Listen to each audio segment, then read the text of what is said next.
ಸಿದ್ದರಾಮಯ್ಯನವರ ವಿರುದ್ಧ ಮೂಢ ಹಗರಣದ ವಿಚಾರವಾಗಿ ಕೋರ್ಟ್ ಪ್ರಾಸಿಕ್ಯೂಷನ್ಗೆ ಅನುಮತಿ ನೀಡಿದೆ. ಈ ಕುರಿತು ಮಾತಾಡಲಿಕ್ಕೆ ಬಿಜೆಪಿಯ ಛಲವಾದಿ ನಾರಾಯಣಸ್ವಾಮಿ ಅವ್ರನ್ನ ನೊಟ್ಟಿಗಿದ್ದಾರೆ. ಅವ್ರನ್ನ ಮಾತನಾಡಿಸ್ತಾ ಹೋಗ್ತೀನಿ. ಸರ್, ಕೋರ್ಟ್ ತೀರ್ಪು ಬಂದಿದೆ ಸಿದ್ದರಾಮಯ್ಯ ವಿರುದ್ಧವಾಗಿ, ಏನು ಹೇಳ್ತೀರಿ ಸರ್? ಸಿದ್ದರಾಮಯ್ಯನವರು ಏನು ಹಠಮಾರಿತನವನ್ನು ಮಾಡಿದ್ರು, ಪ್ರಾಸಿಕ್ಯೂಷನ್ಗೆ ಗವರ್ನರ್ ಅವರು ಆದೇಶ ಮಾಡಿದಾಗ ರಾಜೀನಾಮೆ ಕೊಟ್ಟು ಎದುರಿಸಿದ್ರೆ ಇಷ್ಟೊತ್ತಿಗೆ ಇದು ವಿಷಯ ಸತ್ಯಾಸತ್ಯತೆಗಳು ಹೊರಗಡೆ ಬರ್ತಿತ್ತು. ಕೋರ್ಟ್ಗೆ ಹೋಗಿ ನಾನು ತಪ್ಪೇ ಮಾಡಿಲ್ಲ ಅಂತೇಳಿ ಈಗ ತಪ್ಪಿನಲ್ಲಿ ಸಿಕ್ಕಾಕೊಂಡಿದ್ದೀರಿ ಅಂತ ಆಯ್ತಲ್ಲ. ಅದರಿಂದ ಪ್ರಾಸಿಕ್ಯೂಷನ್ ಮತ್ತೆ ನೀವು ಎದುರಿಸಬೇಕಾಗಿದೆ. ದಯವಿಟ್ಟು ರಾಜೀನಾಮೆ ಕೊಡಿ, ಪ್ರಾಸಿಕ್ಯೂಷನ್ಗೆ ಎದುರಿಸಿ. ದೊಡ್ಡ ಮಟ್ಟದ ಹೋರಾಟಗಳನ್ನು ರೂಪಿಸಿದ್ರಿ ಸರ್ ಬಿಜೆಪಿಯವರು ಈ ಮೂಢ ಹಗರಣದ ವಿಚಾರವಾಗಿ. ನಿಮ್ಮ ಹೋರಾಟಕ್ಕೆ ಸಿಕ್ಕ ಜಯ ಅಂತ ಅನಿಸುತ್ತಾ? ನೋಡಿ, ಇದು ಜಯ ಅಪಜಯದ ಪ್ರಶ್ನೆ ಅಲ್ಲ.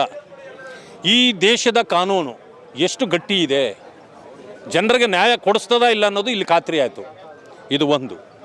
ಎರಡನೇದು, ನಮ್ಮ ಸಂವಿಧಾನ ಯಾರೇ ಅದನ್ನು ಓವರ್ಲುಕ್ ಮಾಡಿ ಹೋಗಿ ಏನೂ ಮಾಡಲಿಕ್ಕಾಗಲ್ಲ. ಬಾಬಾ ಸಾಹೇಬರ ಅಂಬೇಡ್ಕರ್ರವರ ಸಂವಿಧಾನಕ್ಕೆ ಮತ್ತೊಂದು ಗರಿ ಇದು ಅಂತಕ್ಕಂಥದ್ದನ್ನು ನಾನು ಹೇಳಲಿಕ್ಕೆ ಬಯಸ್ತೇನೆ.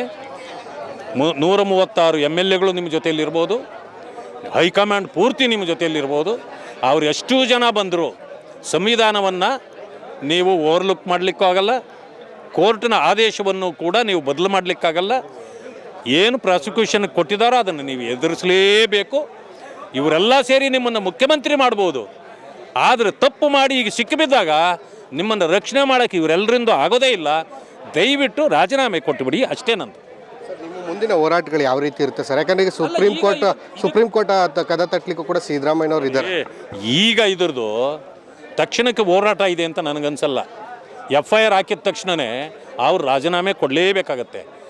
ಕೊಡದೇ ಇದ್ದರೆ ಜನ ರುಚಿಗೆಳ್ತಾರೆ. ಅಷ್ಟನ್ನು ಹತ್ರ ಹೇಳಲಿಕ್ಕೆ ಬಯಸ್ತೇನೆ. ಇದಿಷ್ಟು ಛಲವಾದಿ ನಾರಾಯಣಸ್ವಾಮಿ ಅವರ ಮಾತಾಗಿರ್ತಕ್ಕಂಥದ್ದು. ಕ್ಯಾಮ್ರಾ ಪರ್ಸನ್ ನಿತಿನ್ ಅರ್ಷದ್ ಜೊತೆ ಸಂದೀಪ್ ಕುಮಾರ್, ಅಶ್ವವೇಗ ನ್ಯೂಸ್, ಮೈಸೂರು.